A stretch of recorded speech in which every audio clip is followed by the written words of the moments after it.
Assalamualaikum. Sebenarnya ramai yang tak tahu 9 per 10 orang dewasa masih tak pandai nak baca Quran. Ini situasi yang ramai tak sedar. Kita ingatkan bila dilahirkan sebagai seorang Muslim, bila dah besar mesti boleh mengaji. Takkan usia dah lanjut, dah tua-tua pun masih tak boleh mengaji lagi kan? Tapi rupa-rupanya masih ramai lagi orang dewasa di luar sana yang masih tak pandai nak baca Quran. Antara 3 sebabnya adalah dah lama tinggal pun dah lama tak buka.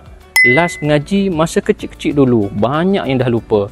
Kemudian dulu dia belajar mengaji dengan cara menghafal. Bila dah besar ni huruf pun tak ingat ataupun dah tak kenal. Sebab tu kami nak bantu anda untuk belajar mengaji semula daripada bawah dengan teknik yang khusus untuk orang dewasa. Alhamdulillah, teknik ni dah bantu ramai pelajar kami yang berumur 50 tahun ke atas untuk kenal, ingat dan sebut huruf dengan betul. Ramai juga pelajar kami yang dulunya zero, langsung tak mengenal, sekarang ni dah lancar baca ayat dalam masa 7 hari sahaja.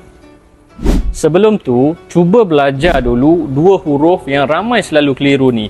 Saya dah sediakan video untuk anda belajar.